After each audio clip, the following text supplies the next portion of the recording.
Thank you, Denise, and good morning, everyone. Thanks for staying here. So the main idea that I had for this talk is to go over part of the research that we have done that has been funded by USPOULTRY and Egg, but also give it a twist and make it a little bit more practical in terms of giving information to producers and veterinarians in the field on how to deal with this problem. So as you all know, avian reovirus is a problem. But despite being normal inhabitant in the digestive tract, it has been associated with other problems. Those would be arthritis, tenosynovitis, runting, stunting, sometimes respiratory disease, enteric issues, immunosuppression, and malabsorption. Now, the problem of doing research with avian reoviruses is that there's a difficulty on associating disease and the recognition of the virus. So not always when you isolate this virus, there's problems. And then if you take it to the lab, and you want to do challenge studies, not always you can induce those diseases or those pathologies. There's a lot of subclinical effects too. So sometimes when there's infection in farms, you don't really see an evident problem until you do histopathology or you do some lab work behind it. And I guess the most important thing is that this virus is ubiquitous, so it's everywhere, because it's a virus that doesn't have an envelope, so it persists pretty long in the environment. Now, today's problem related with avian reoviruses is summarized in this insert that it's in the book Diseases of Poultry. It says, despite heavy vaccination of breeding hens, offspring are not fully protected, possibly due to many variants with broad antigenicity. So this virus, which is actually very difficult to deal with, is segmented. It's an RNA virus, so it's constantly changing its phase, and it's very difficult to recognize by the immune system or to protect when we use common vaccines. So here there's a little bit more of the same that I was talking before. So this is a virus that is non-envelope. It has 10 different segments that are of double-strand RNA. So we have 3 large, 3 medium, and 4 small segments. And being a segmented virus allows it to recombine. So when 2 reoviruses meet in one cell, they will exchange genetic segments. And that adds to the variation that the normal RNA virus has in terms of single nucleotide polymorphism or changes that are mutations or single point changes in bases. So all those 10 segments encode for 12 different proteins in the virus. And from those 12 proteins, 8 of them are structural. And that tags along with our research project. Any of those 8 structural proteins might be related with inducing or eliciting antigenicity. So we've been looking on those structural proteins and trying to make sense of them in terms of having a better characterization that will allow us to predict the antigenicity of the virus. So all the literature, most of the literature is focused on the S1 gene, and this S1 gene is one of the genes that encodes for this structural protein that it's called sigma C. So this protein is highly variable. It elicits neutralizing antibodies and determines pathogenicity, but by itself is not,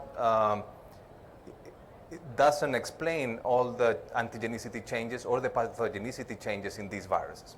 That's why we're looking into other genes and other proteins. When I talk about viral changes or viral evolution, I like going back to a philosophist, he's German, his name is Ernst Mayr, and he explains evolution as a 2-step process, being the first process generation of diversity and the second selection. If we think about this on the poultry side or the virology side, we can say that the generation of diversity for these viruses, specifically reovirus, would be given by point mutations that are done by substitutions, insertions, or deletions in the genetic code, plus recombination events, which are very common in reoviruses. So that will generate diversity, and if we have to think about it, it will be a viral isolate that will have viruses that are slightly different between each other, but they belong to the same virus. On the other hand, we have selection. And selection in poultry medicine or in poultry production would be the environment, vaccination, management, pH, temperature, biosecurity. So all things that we can tweak and we can change in order to make this viral evolution less effective, or maybe to make this virus change less than what it's doing it now. Now, after selection, you have the selection of one predominant population, which is usually the most fit virus in the environment. Now, as we said before, these factors that increase variability can be tackled, but for that we need to understand them and know which ones they are.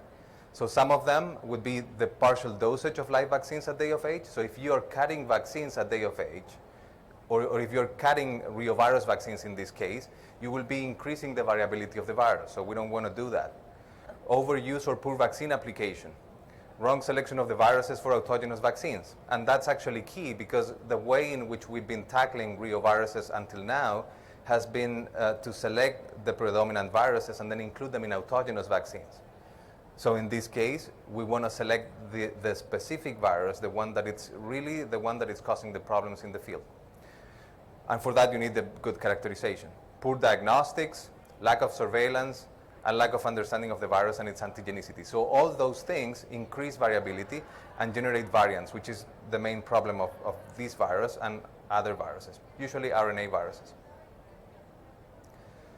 Now, this is a video of a breeder, probably 14 weeks old, having issues with reovirus. And then the flock, actually, you'll see that it has lameness problems. Here in the US, this outbreak started around 2011, 2012. And the reason why we know is that classical vaccines, so your S1133, 2177, 1733, and others, stopped providing protection. And these variants that were isolated of reovirus were associated with disease like the one that we're seeing in the video. So going back to poultry medicine, how you control these viruses that are constantly varying.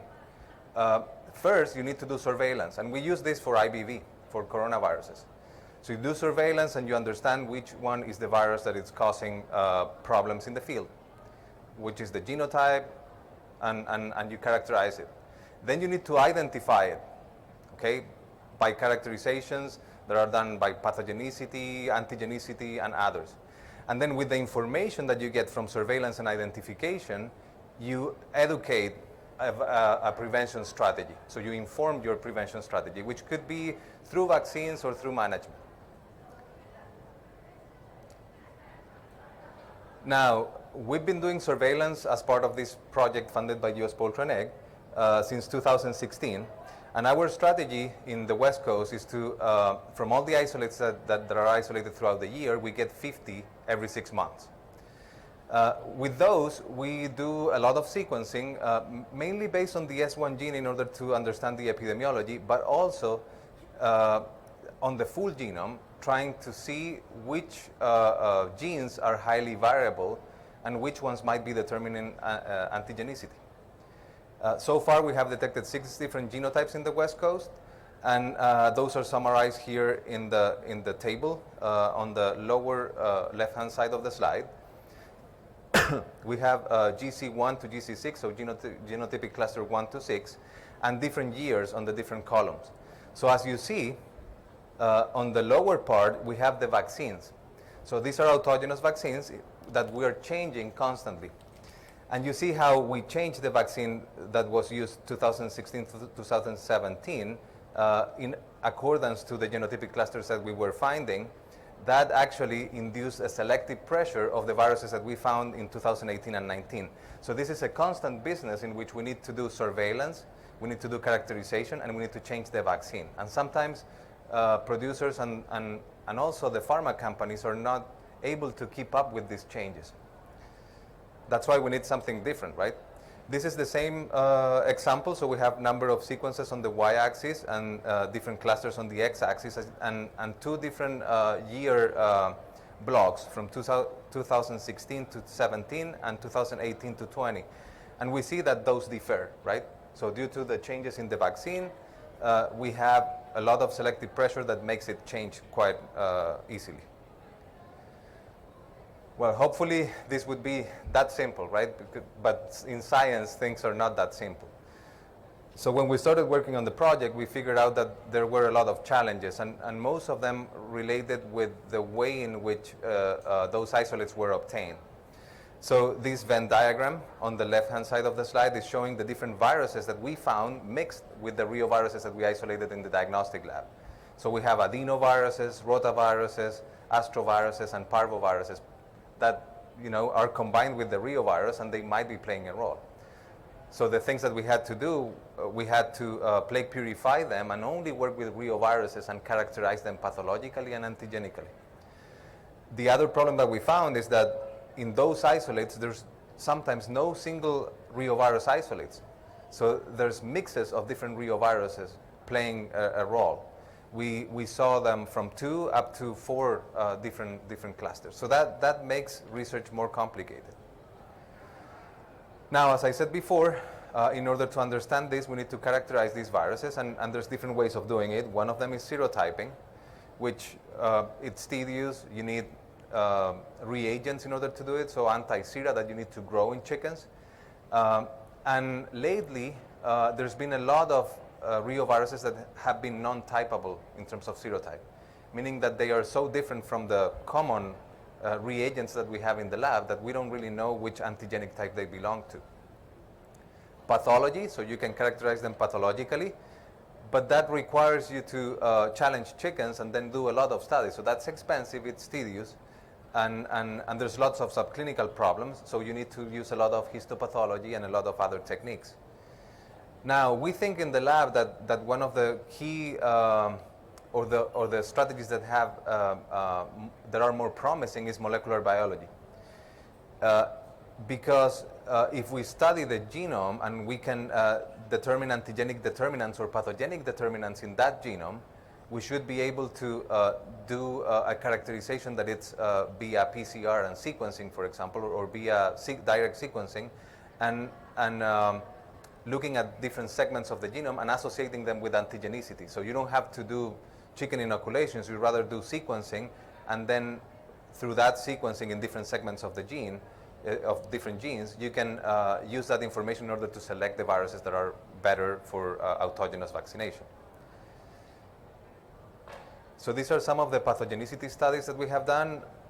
I mean, I'll try to make it simpler because there's a lot of information. On the y-axis, viral loads in tendons, in heart, and in duodenum from left to right. And on the x-axis, different days post-challenge, inoculated and exposed chickens. So long story short, from these viral loads, we see that if we focus on reoviruses that are from the same genotype, genotype 1, which we might think that they produce the same pathogenicity and they have the same antigenicity, we saw that they have different characteristics. So they behave differently. In this case, they have different horizontal transmission capabilities. Okay? So that means that with that characterization based on S1, we're not really getting the information that we need. And we need to include probably other genes in order to make it more robust. In terms of tendon and heart lesions, so these graphs are showing tendon lesion scores at 8 and 28 days post-challenge on the left-hand side of the slide. On the right-hand side, we have heart lesion scores at 8 days post-challenge and 28. So we see that different ARVs from the same genotype, these are all genotype 1, show different pathogenicity in tendons and in heart. Okay, again, indicative that our classification system is currently not working. We also look at immunosuppression, and everybody claims that reoviruses induce immunosuppression. Most of those studies were related with classical strains, old strains. We did the same with variants, and we found that indeed there's immunosuppression either in the bursa fabricius and also in the thymus. So there's lymphoid depletion, right, that in these tissues that suggest that there might be immunosuppression. And this is slightly different in the different in the same genotypic clusters. Now, how we solve this? So we've been doing a lot of genomic sequencing, trying to look into the genes that are mostly variable and that encode for proteins that are structural, which are usually related with antigenicity.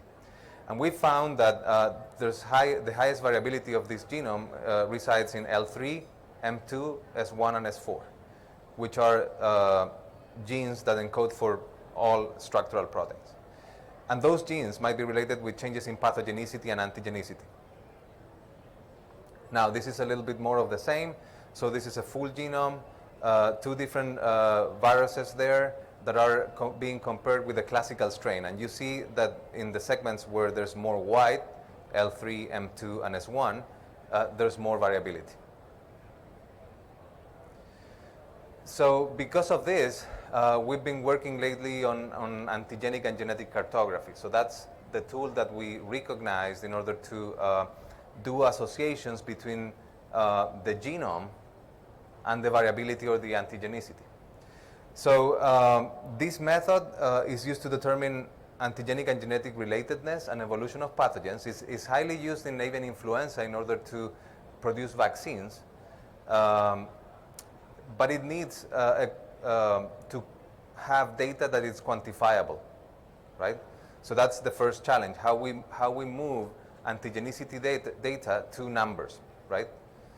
So one of the ways in which we've done it is doing serum neutralization. So this is the hypothesis of our research. Clinical isolates of avian reovirus variants will show different genetic composition and antigenic properties which can be correlated using antigenic and genetic cartography. And the objectives are to determine the antigenic relatedness of ARV variants by antigenic cartography and determine associations between genetic and antigenic information. So we want to correlate that. So this is the tool. We have, in order to make it more simpler, we have this checkerboard in which we, each of the circles represent a viral strain, so an ARV virus. And the colored ones are the ones that have serum on the plot. And then the squares will be representing the anti-sera. So the serum that was raised using those antibodies, those viruses. If you take a closer look, when you plot the data after using serum neutralization, you have that there's certain segments in which these viruses and antibodies cluster. On those clusters, you can recognize certain viruses and certain antibodies that you could use in order to recognize that there's probably or a potential cross protection.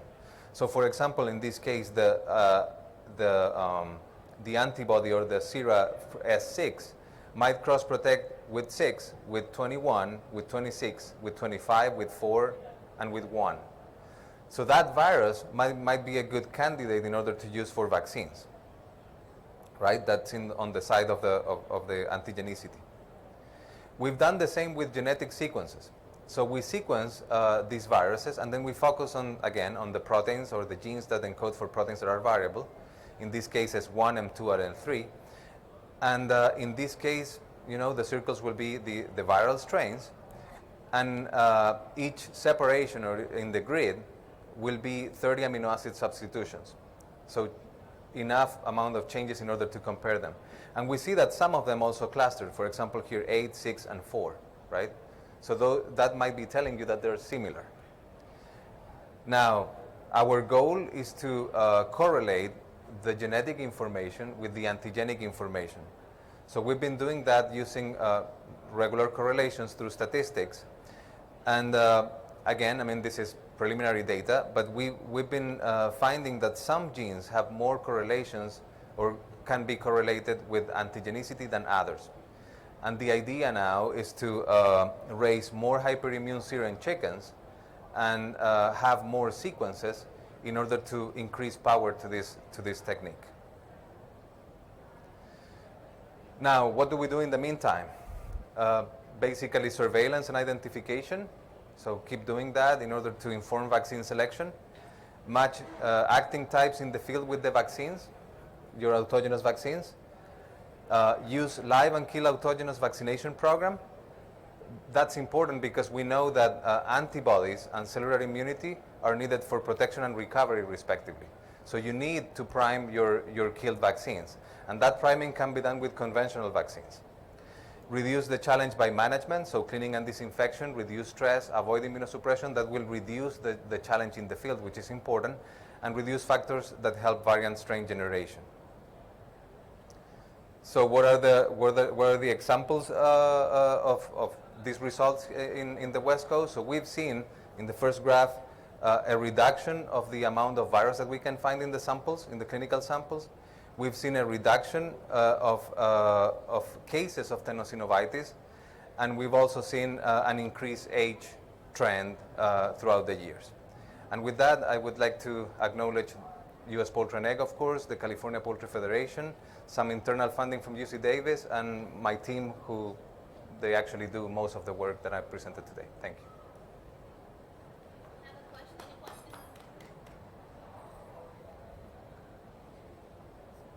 Yes.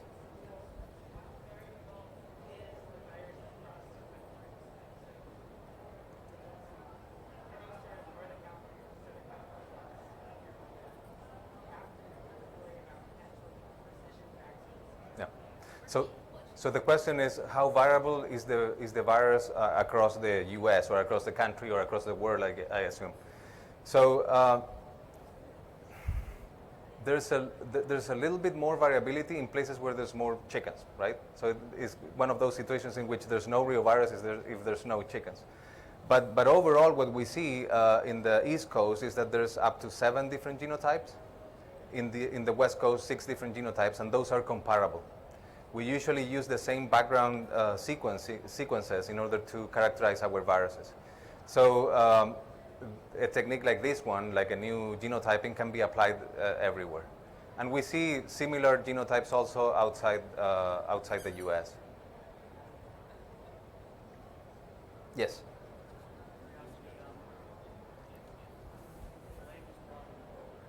Yeah.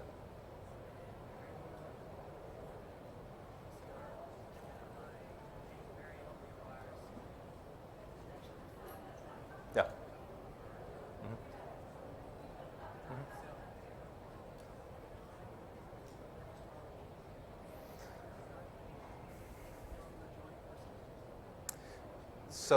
So the pathobiology, so the question is, if you isolate the virus from the joint, is that a good indication that that's actually the virus that is causing the problem? And it shows as a variant. So yeah, in lame birds. So also as part of this funding, we've done a lot of studies on the pathobiology of these variant strains. And we have tracked variant strains throughout time after infection, and we've seen that it goes most of the time first to the intestines, then they migrate into the heart, and then they go into the tendons. So, and then different viruses and different genotypes have different tropism, right? So no matter where you isolate it, if you're doing research, you need to put it and characterize it in chickens in order to see if they induce this lameness, right? Now, the answer to your question is not necessarily. There's a lot of viruses that we isolate from the heart, and we use as in our autogenous vaccines, because we know that, because of characterizations, that they end up going into the tendons and causing mostly subclinical problems that we can identify through histopathology. Now, we don't have to forget that these are complex diseases. It's not only the virus causing effects in the tendons. There's also, the lameness caused by bacteria. There's problems of development. There's different ways in which you can take a chicken from weight 0 to 5 pounds, right? If you go too fast, that will cause injuries in the tendons too. And so we need to, get out of the problem and try to understand it a little bit better. But to answer your question, I mean, sometimes or all the times, these viruses, because of their pathobiology, they replicate in different tissues. So.